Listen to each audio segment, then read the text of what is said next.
갑자기 마태복음이 나왔죠. 여러분들 기억하시는 분은 기억하시겠지만 작년 10월 마지막 주일날 마태복음 17장 20절까지 21절을 놓고 20절까지 공부했어요. 그런데 그 사이에 추수감사주일, 크리스마스, 또 올해 들어와서는 목회 서신을 통해서 우리 은혜 받기로 했지 않습니까? 그래서 다시 마태복음으로 돌아왔습니다. 오늘 본문 말씀 마태복음 17장 22절 말씀에 보면 갈릴리에 모일 때 예수님께서 제자들에게 말씀을 증거하셨어요. 갈릴리에 모일 때라는 말이 무슨 말입니까?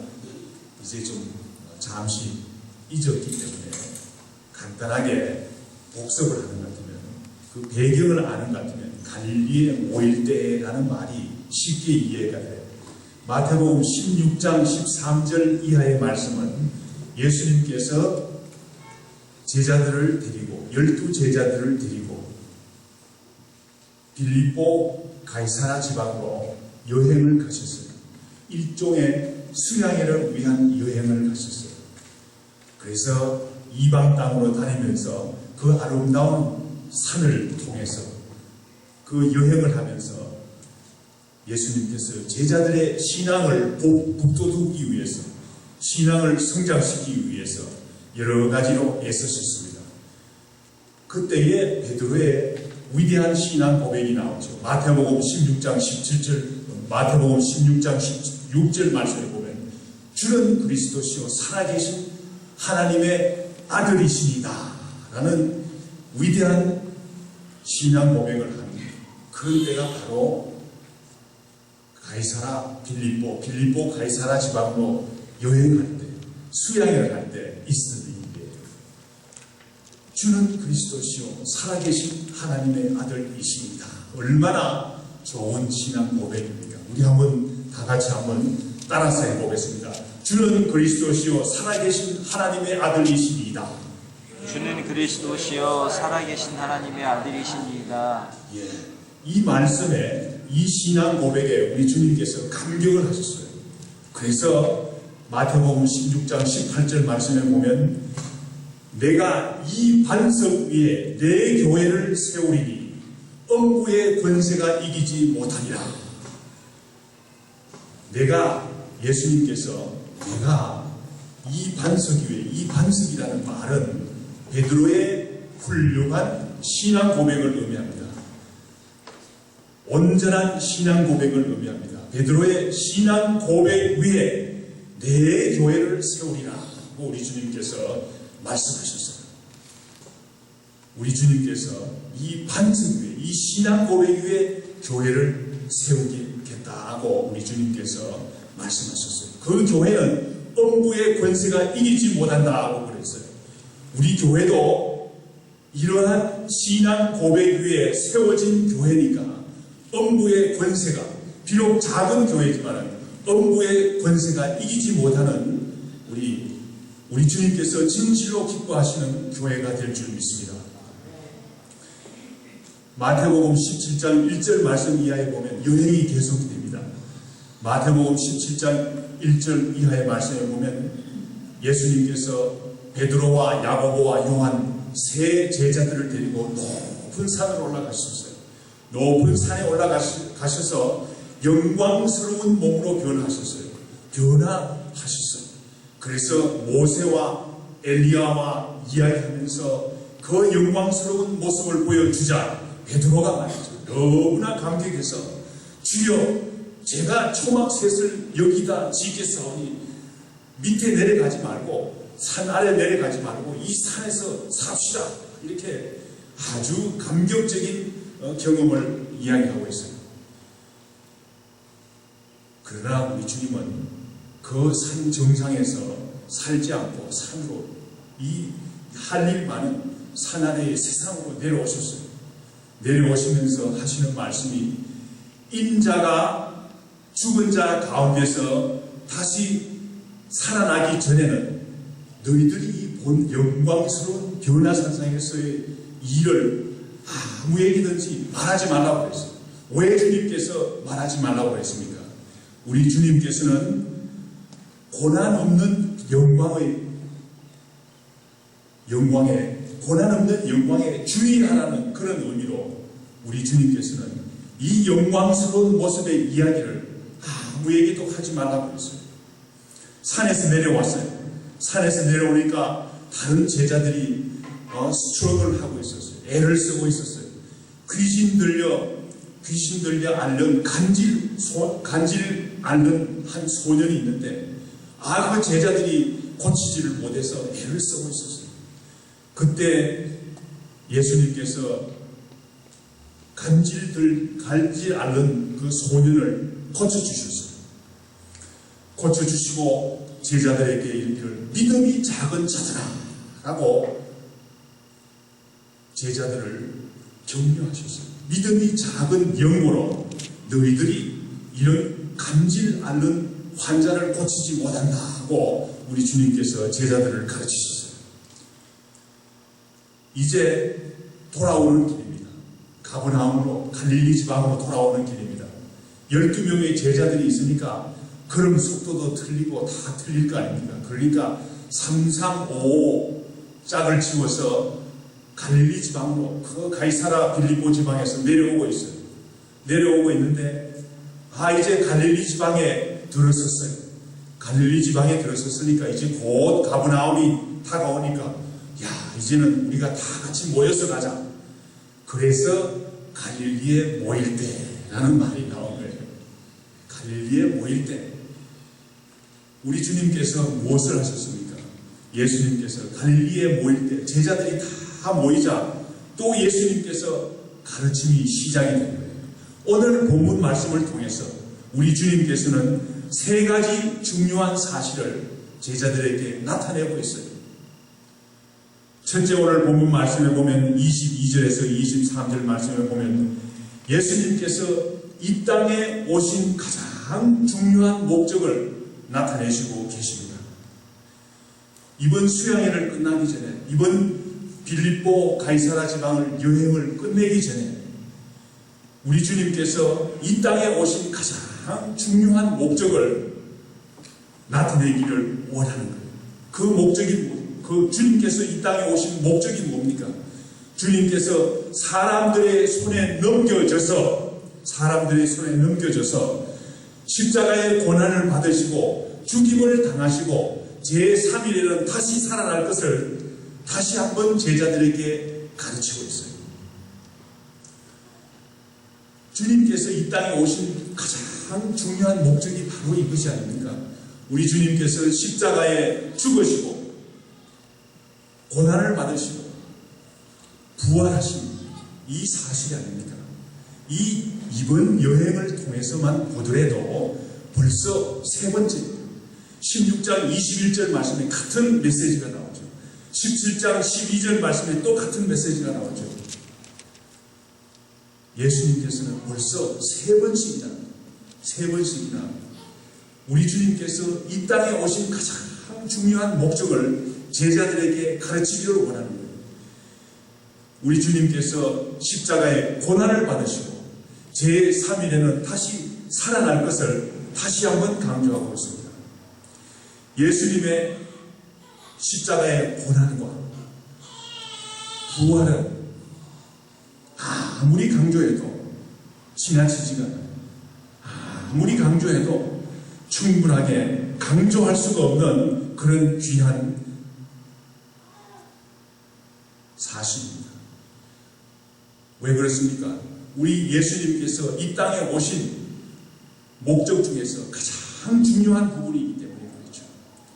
그리고 우리 인간이 꼭 필요한 것이 바로 이 사실. 우리 주님께서 구속 사역을 위해서 이 땅에 오셨는데 우리 주님의 구속 사역이 없으면 영원히 버림받을 만한 그런 존재들이 아닙니까? 우리 인간에게 꼭 필요한 구속 사역과 영원한 소망을 주시는 부활을 증거하는 이 일이 가장 예수님께서 이 땅에 오신 목적 중에서 가장 중요한 목적이 아니겠습니까?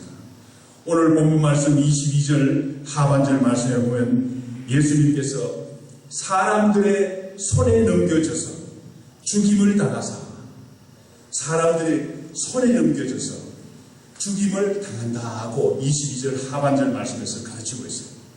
여기에서 사람들의 손에 넘겨진다는 말은 무슨 말입니까? 사람들의 사악한 뜻에 악한 뜻에 의해서 죽임을 당한다는 그런 말이죠.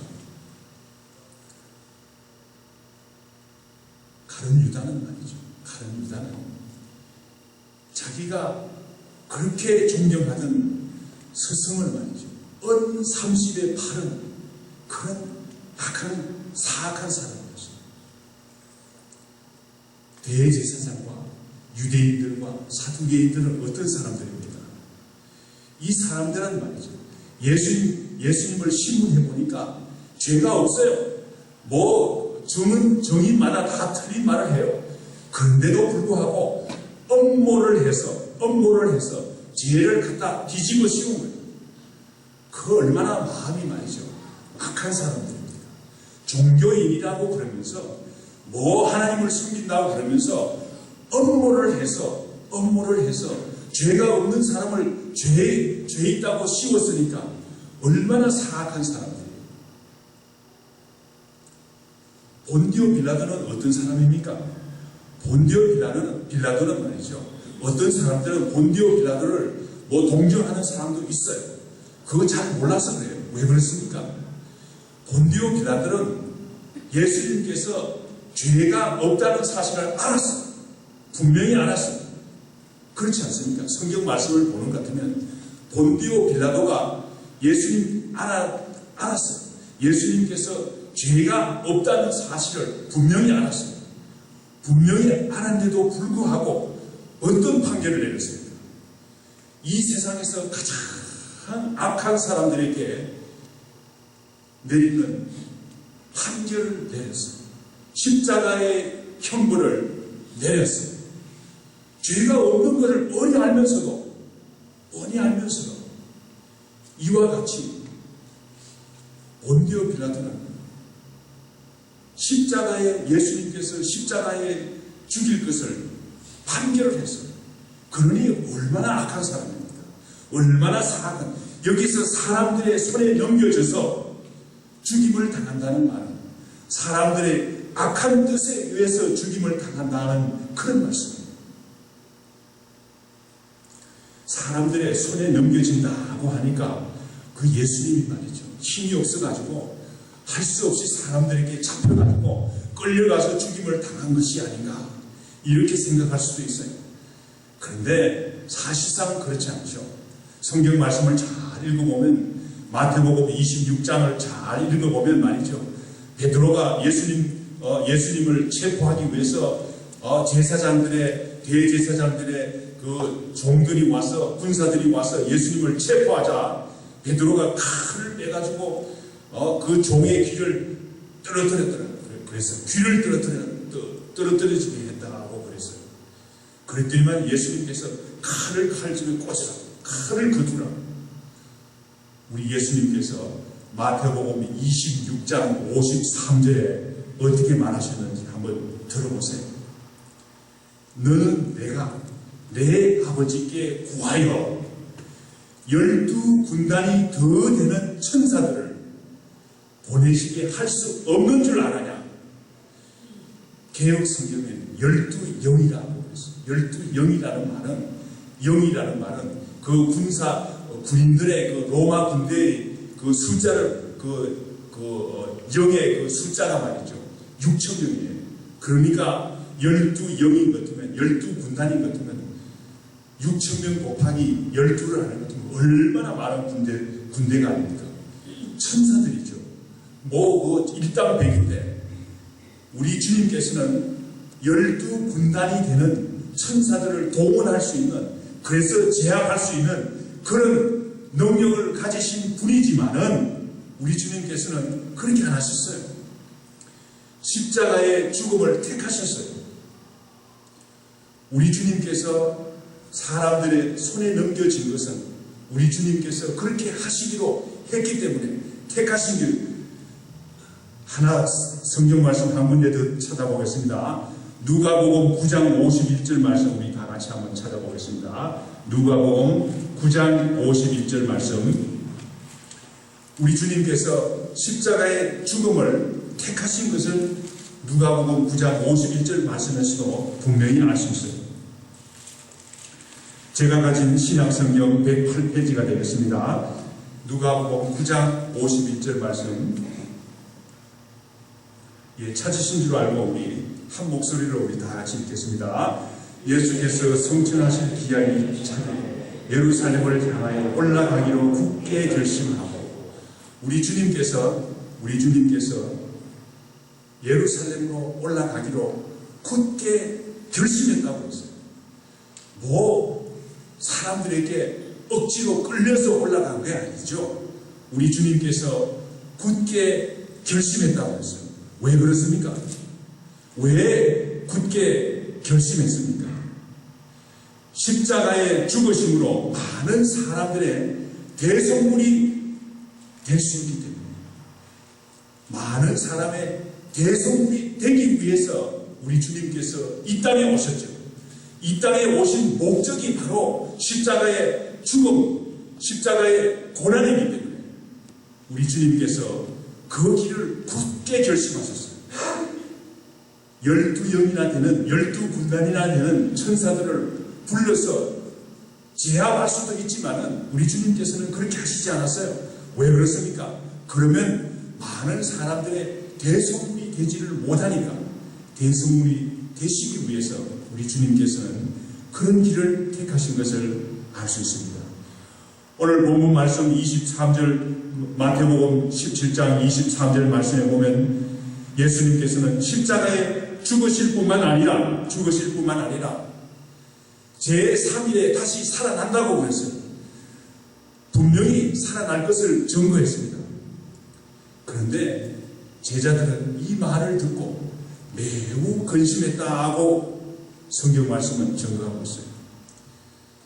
우리 주님의 뜻을 잘 이해를 아직 못한 것입니다. 누가복음 9장 44절 45절 말씀에도 같은 내용의 말씀이 나옵니다. 누가복음 다시 한번 누가복음 9장으로 다시 돌아가겠습니다. 누가복음 9장 44절 45절 우리 두 절 말씀 한번 다 같이 한번 우리 읽어보도록 하겠습니다. 우리 신은수 집사님 한번 읽어주시겠어요?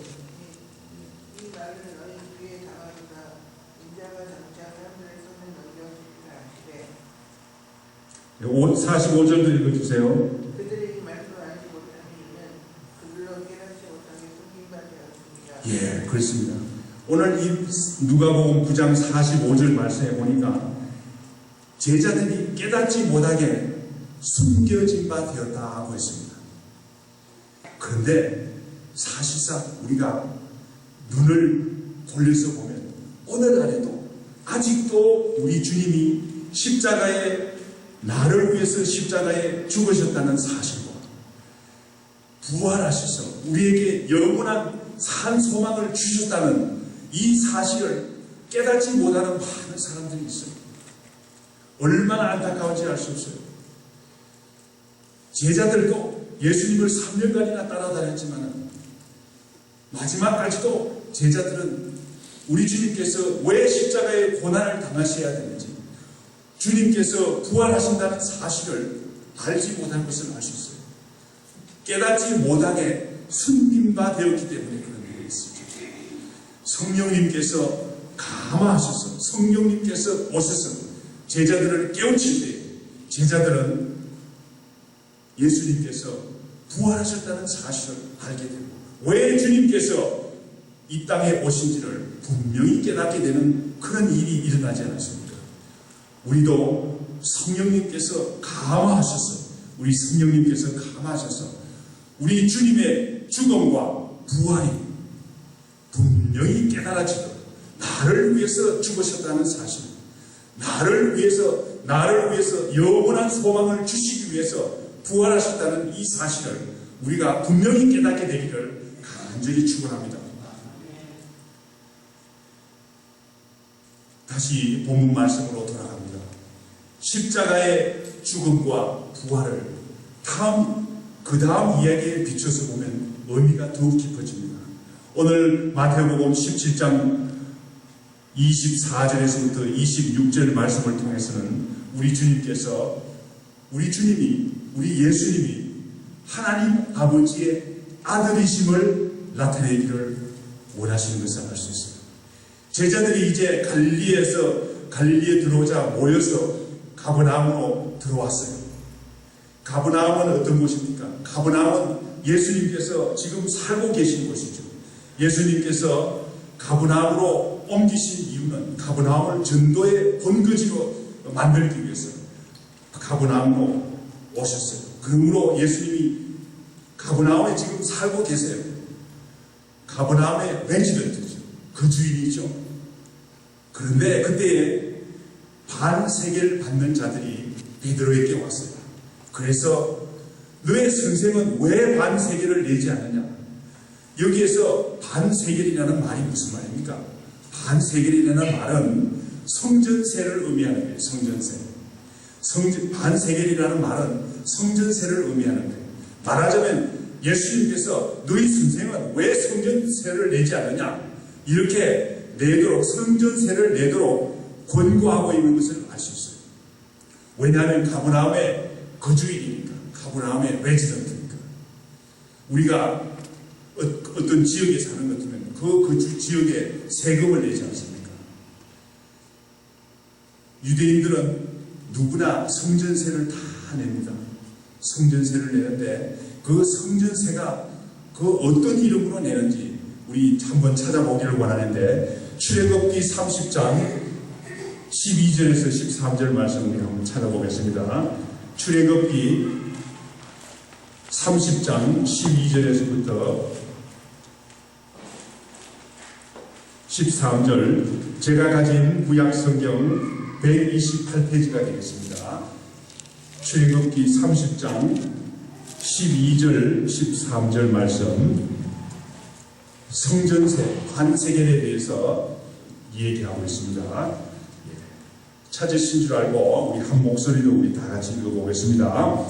내가 이스라엘 자손의 수요를 조사할 때에 조사받은 각 사람은 그들을 계수할 때에 자기들의 생명의 속전을 여호와께 드릴지니 이는 그것을 계수할 때에 그들 중에 질병이 없게 하려 함이라. 무릇 계수 중에 드는 자마다 성소의 세겔로 반세겔을 낼지니 한 세겔은 20게라라. 그 반세겔을 여호와께 드릴지며. 모든 이스라엘 사람들은, 모든 유대인들은 생명의 속전으로 누구에게 반세겔 성전세를 드립니까? 여호와 하나님께 생명의 속전으로, 생명 대신에 드리는, 쉽게 말하면 생명 대신에 드리는 연모예요. 생명 대신에 드리는 속전이에요. 누구한테 드립니까? 여호와 하나님께 드리죠. 우리 주님께서는, 그러므로 우리 주님께서는 성전세를 낼 필요가 없어요. 우리 주님은 생명의 속전으로 이 땅에 우리의 생명의 속전이 되기 위해서 이 땅에 왔는데 자기 자신을 위해서 생명의 속전을 낼 필요는 없죠. 우리 주님은 하나님의 아들이시죠. 하나님의 아들이 되시는 분이니까 아들이 성전세를 낼 필요는 없죠. 생명의 속전이 되시는 분이니까 성전세를 낼 필요가 없죠. 생명의 속전으로 성전세를 낼 필요가 없죠. 이 말이 잘 이해가 안 가죠. 그래서 예수님께서 베드로에게 이것을 잘 이해하기 위해서, 쉽게 이해하기 위해서 베드로에게 이야기를 합니다. 시몬아, 세상 임금들이 누구에게 관세와 국세를 받느냐? 세상의 임금들은 그 온 나라가 다 자기 소유라고 생각하는 거죠. 다 자기 소유라고 생각하니까 그 나라에 있는 백성들에게 관세도 받고 국세도 받고, 그래서 그 나라를 온전하게 잘 이끌어가기 위해서 애쓰는 사람이죠. 그런데 세상의 임금들이 누구한테 세금을 받느냐? 누구한테 세금을 받는? 백성들, 사람들한테 관세와 국세를 받지 않느냐? 그러나 자기 아들들한테는 관세와 국세를 받지 않죠. 왜냐하면 자기 아들은 임금과 같이 그 나라의 주인이니까 그 받지 않죠. 이렇게 쉽게 이해하기 위해서 예수님께서 예를 들어서, 그런데 우리 주님은 성전세를 낼 필요가 없어요. 하나님이 왜 그렇습니까? 하나님의 아들이 되시기 때문에. 하나님이 아들이 하나님께 성전세를 바치지 않죠. 우리 주님은 성전세를 내라는 이 일을 통해서 예수님께서 자신이 하나님의 아들이 되심을 나타내고 계세요. 생명의 속전을 받으시는 하나님 아버지의 아들이라는 사실을 오늘 본문 말씀에서 마태복음 17장 24절에서부터 26절 말씀에서 자기 자신이 하나님의 아들이라는 사실을 분명히 증거하고 있습니다.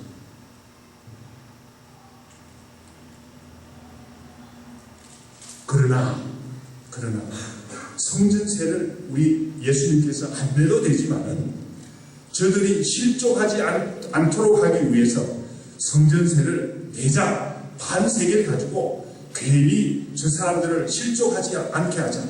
그래서 예수님께서 성전세를 내기로 결정을 했어요. 베드로와 같이 성전세를 내기로 결정을 했어요. 그런데 오늘 본문 말씀 27절 말씀을 보면 성전세를 내는 일을 통해서 우리 예수님께서 놀라운 능력을 나타내는 것을 볼 수 있어요. 성전세를 내기로 작정했어요. 성전세를 내는 방법이 여러 가지가 있겠죠. 그렇지만 우리 주님께서는 이 일을 통해서 놀라운 우리 주님의 능력을 나타내시기를 원하십니다.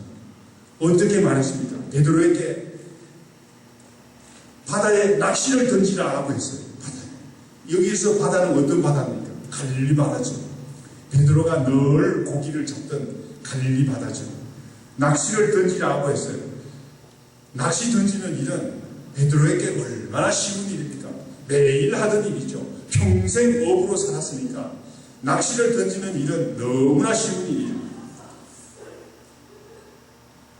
우리 주님께서 말한 대로 베드로에게 낚시를 던지라 하고 해서 베드로가 낚시를 던졌어요. 그러니까 그 낚시에 잡히는 첫 고기 속에 그 입에 말이죠.